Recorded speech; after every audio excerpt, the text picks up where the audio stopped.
Bob Inglis here. Lots of folks have been calling and writing, helping me to think through this thing about Joe Wilson and the House rules. In Joe's case, unfortunately, he called out, and it's very uncharacteristic. He's normally a very gentlemanly fellow, and he's appropriately and very sincerely, I think, apologized to the president. That's good. Something else needed to happen, and I spoke with him privately, asking him to apologize to the House. Then afterwards, I spoke to the Republican conference and said the same thing, asking Joe yet again among the family of Republicans to please apologize so that we could get this thing over and redeem the rule of law in the House.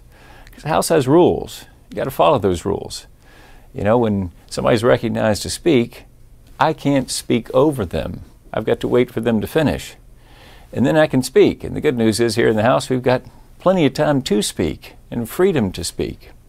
But when one of us breaks the rules, there are some consequences to that. And you know, we're also used to this thing about having two sets of consequences coming out of the same occurrence. And some people felt in this case that Joe's apology to the president was sufficient, and that's an understandable position. But here's my take on it. If I'm driving carelessly out on the interstate and cross the lane and sideswipe your car, I'm going to have two problems. One is I'm going to get a ticket for improper lane usage. Two, I got to fix your car. So out of the same incident come two consequences. If I decided, well, I'll just pay the fine, well, that'd be sort of bad for you because your car's messed up. I got to do both. I got to pay the fine and I got to fix your car. In this case, Joe apologized to the president, and that was good and sincere and the typical gentleman that he is. He needed also to apologize to the House. That would have ended the matter.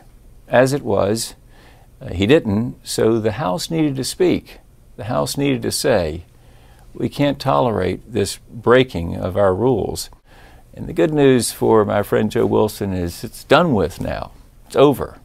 And we can get on to the very important things like health care, like balancing the budget, these things that we need to deal with. Bob Inglis here. Thanks for listening.